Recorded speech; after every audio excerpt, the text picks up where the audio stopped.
Hello. In this video, I want to further expand and to an extent critique Whatifalthist's analysis of the modern world. I actually think that in this video he managed to notice, and rightfully so, some big problems with the modern world. And I actually agree with his analysis of where the problems are. But when it comes to why are they happening, I think he really failed to explain why these problems are happening. And I also think he's not aware of the fact that he actually sounds very similar to Karl Marx in many segments of his new video. But okay, let us start with his explanation what is so unnatural and weird about elites of the modern world. Okay, let us start. A third of Americans live in regions of the country which have an honor culture. However, the concept of honor is completely alien to people in modern culture. It's just a concept they never think about, and when they're told about it, it just weirds them out. A company can move their headquarters from New York to Atlanta and have no idea it's Southern culture or history. A wealthy person in Shenzhen won't be able to speak the local dialect of Cantonese. A person of half Turkish-Polish ancestry living in Germany can spend their whole life never eating German food, knowing who Frederick Barbarossa was, and hating the nation of Germany itself. In my opinion, it's unfair to class these people as being parts of the culture of the areas they live in, since they actively reject it and know nothing about it. However, I still want to analyze what their culture is, given even though they would deny that they have a culture, as humans, we all do. In some ways, this makes our elite one of the worst in history. They live in different cities, different cultures, and civilizations than their subjects. They are so elite, they create a completely different civilization or culture. Even the business moguls of the Victorian period, or the nobility of medieval Europe, lived in the same cities and had the same religion or values as their subjects. Due to technology, the current elite is the most isolated they've ever been in history from the rest of the population. Okay, I'm actually surprised that Whatifalthist decided to go with this critique of capitalism, actually. But I don't think he actually realizes that behind all of these problems is actually mostly capitalism. There are two pretty important historical figures that were also sickened by this new phenomenon of globalization and capitalism that destroys local cultures and makes money the highest virtue, the highest value of society. And those two very important figures are Hitler and Karl Marx. Karl Marx actually makes the case in the Communist Manifesto.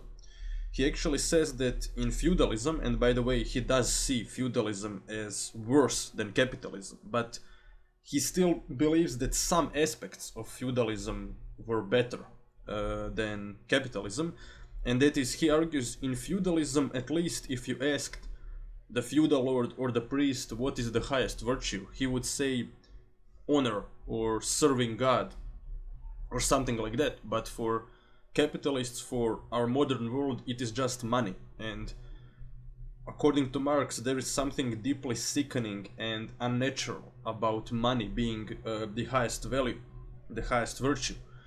And there is something said about all local customs kind of disappearing in this new globalized world. And Hitler, on the other hand, is also sickened by globalization, but from completely different perspective than Marx. For example, there is an interesting fact about what happened after World War I that sickened Hitler and enraged him. So not many people know this, but the French industry in World War I was so heavily destroyed that it was actually the German capitalists that decided to produce souvenirs with the French words victory on them and sell them to French people. And Hitler was sickened by this phenomenon, by the fact that German capitalists were actually selling victory souvenirs to the French. And for Hitler, this new class of globalist capitalists that don't serve any particular nation or homeland or race. For him, those people were the Jews. And he blamed all the evils of capitalism on the Jews, while Marx, on the other hand, well, he was way more reasonable than that. He blamed it on the system, not on a particular group of people. But okay, now I'm going to be careful with what I say here, but both Hitler and Marx at least had some kind of a solution, an attempt at solving this problem, while Whatifalthist, and that is my main critique of his video, actually doesn't even attempt to have a clear solution to all of these problems. His solution seems to be let's somehow return to the glorious past. But that's just not possible. And yeah, I would actually be interested in knowing whether or not he actually realizes that Karl Marx formulated this very same critique of the modern world. Okay, but let us continue. Okay, now I want to analyze Whatifalthist's critique of our modern education of history, and in some aspects I agree, but I also don't think that he explains and emphasizes some very important things. Okay, let's continue. Is that we start with the Greeks and the Romans, nothing happened before them, and then we skip across the Middle Ages to the early modern period. In these books, 3/4 of the history is after 1500, with often a single chapter for the 1,000 years between the fall of Rome and the Renaissance. And the thing that these histories will not say is that the Greeks and the Romans didn't practice science, and their vision of the world was completely different from what we have today. They thought that applying rationality to the physical world was ungentlemanly, and classical civilization, as I talk about in this video, was fundamentally a collectivist slave society and very aristocratic. What it won't say is that the origins of the modern Western world stem from Christianity and the Middle Ages. Individualism came from a combination of the Germanic and Celtic tribes and the Catholic Church splitting up families. They won't say that Catholic monks invented the scientific method, or that medieval Europe had the invention of the universities, the stock market, and all the tools of modern Western civilization. And medieval Europe was the most advanced society up to its point, barring China at the same time as a possible competitor. Okay, I actually agree with what he just said, and I recently read a book by Jacques Le Goff, one of the greatest historians of the medieval period, and he also emphasizes this great misconception about the medieval times that we have. And by the way, check out my video that's called The Great Misconception about the Medieval Period. And the great misconception is that ancient Rome was a period of rationality and humanism and primitive liberalism, while medieval times were a period of fanaticism, religious fanaticism, backwardness, and just superstition. Well, yeah, that's actually not the case. If you just look at the Inquisition was at its peak in the Renaissance, not to mention that Roman leaders, generals, they often asked the oracles to tell them when they should attack or should they go to battle. I mean, Caesar famously said "Alea iacta est" before he crossed the Rubicon. So okay, my point is, yeah, he is actually right about this idea that people often falsely believe that the medieval period is less developed or was less developed than ancient Rome. But when you look at medieval technology, they actually had the boats that could reach America, which Romans did not have. The medieval Europeans had gunpowder, guns, for example. Romans did not have that. The medieval Europeans had the compass. The Romans did not have that. The longbow, for example, developed in the 13th and 14th century, was much more advanced than the bows that Romans had, the trebuchet. was much more advanced than the Roman catapult. Medieval knights were actually much superior when compared to the Roman cavalry. But okay, where Whatifalthist is wrong, and he seems to be implying, in my opinion, that there is this modern secularist conspiracy, like this atheistic secular conspiracy in our schools that are all run by evil leftists, and the point of the conspiracy is to portray the church and religion as bad and as primitive. But what Lagov explains, how did this myth that the medieval times were less developed than ancient Rome actually came to life? Who conceived this myth? According to Jacques Lagov, it was Francesco Petrarca, a medieval Christian poet who, and this is one of the great ironies of history, according to our periodization of time today, Petrarca was a medieval man. He lived in the 14th and 15th century. So, according to us, Petrarca was still living in the medieval period, but Petrarca was the first one who coined this phrase, the Middle Ages. Why? Because he saw himself, his generation, as the generation that returned to the glory of Rome. So he saw the medieval period as this dark period that just combines two periods of glory and rationalism.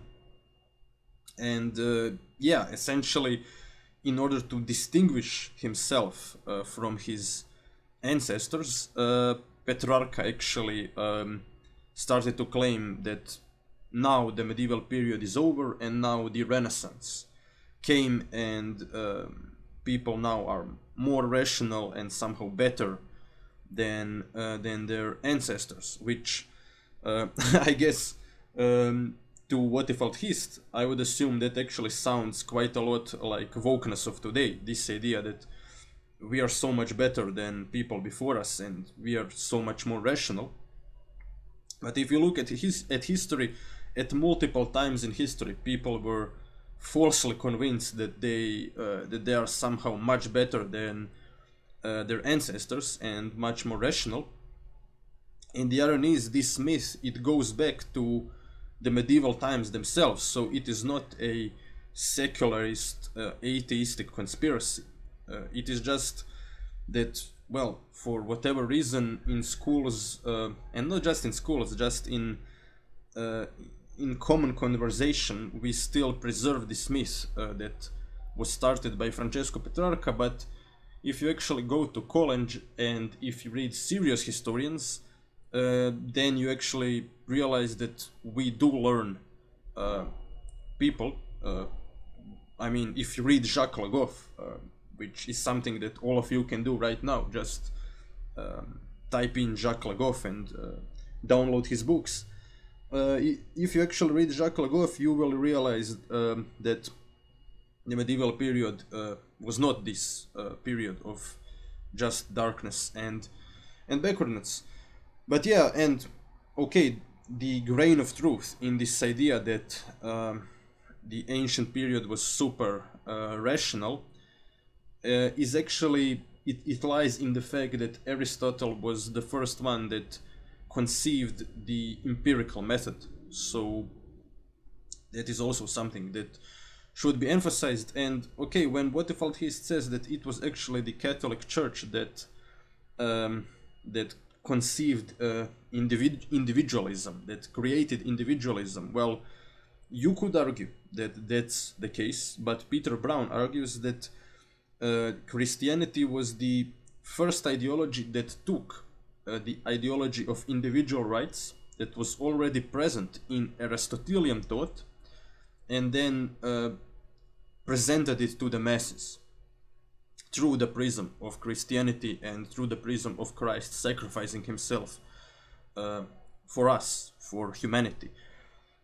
So yeah, I think that Whatifalthist now went too far in the other direction in order to portray Aristotle and antiquity as too irrational, and just in his attempt to portray the medieval period as more advanced than an antiquity, which is true. He actually forgot to mention that Aristotle, well, not only did he completely shape the entire medieval philosophy and entire medieval way of thinking and the entirety of medieval Christianity, but yes, he was also the first one to come up with the empirical method, at least in the West, according to our standards.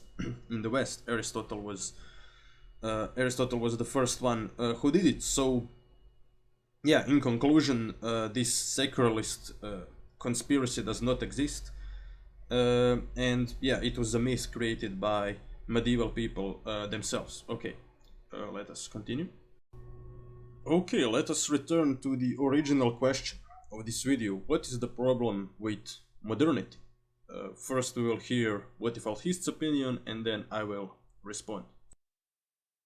Happened in modernity was with all the mass advancement at incredibly rapid speed. Thus, first of all, that removed incentives towards traditional values which held society together in hard times, such as chastity, courage, loyalty, patriotism, and other things. Once you're in a wealthy society which no longer needs these to survive, decadence, which is a normal historic process, sinks in. As people realize subconsciously their decadence is wrong, they lash out at their traditional values and social structure out of resentment. They build society in opposition to them to assuage their guilt. This is why our society glorifies hedonism and hates virtue today. Secondly, with all this massive new power, it looked to humanity as if they had made a breakthrough where we no longer needed God. For the new ruling class of the managers, religion was something which held them back. Religion told them they weren't perfectible, that they shouldn't nakedly desire power, but the idea that there were constraints on our power driven by human nature would hold them back. Thus, the old Gnostic ideal that humanity was capable of being a god looked attractive. Even if this doesn't descend from Gnosticism, it's a logical conclusion based off the self-interest of the elite at the time that could have formed organically independently. If the elite could destroy religion and tradition, they could seize total control of the society. This is why modern society hates good art and why its architecture looks like this. If the population is beauty, God, or communities, it would create reasons for them to not support the ruling class. If the art and architecture of a society demonstrates their soul and inner character, then our art and architecture shows that we have no soul. We have... Whoa, okay, I have so many problems with what we just heard. So, first of all, he just presents his subjective opinion about modern art as something objective. He just acts as if modern art is objectively uglier and more decadent. Well, to me it isn't. I simply don't agree here.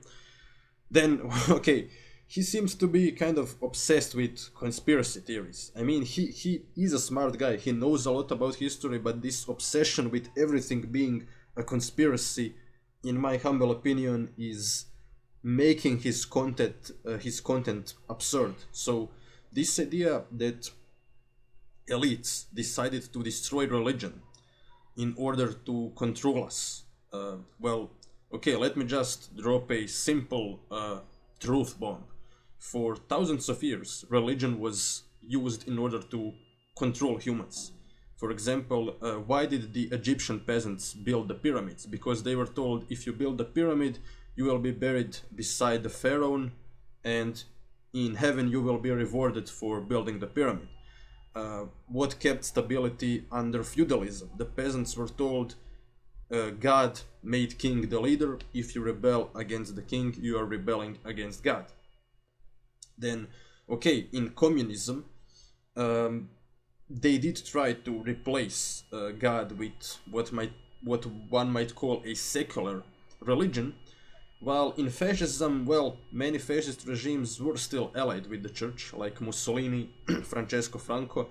They still claimed to be doing things in the name of God and Christianity. So this idea that you need to destroy religion and beauty in order to control people, I'm sorry to say, is pure bullshit. Not to actually mention, well, in my opinion, both communists and fascists have produced very beautiful art. Actually, their propaganda art is kind of beautiful. Not to mention the futuristic architecture and art developed under Mussolini, for example, in my humble opinion, is actually beautiful. So yeah, this idea that the elites are undermining religion, well, no, it's not happening. What is happening is that people are becoming more educated. That's why they're abandoning religion. It is also true that our society today is extremely individualistic, and out of that individualism, there are some problems that occur from the fact that we are so super individualistic, and but the consequences of the fact that we live in this super individualistic society, one of the consequences is that we are losing religion.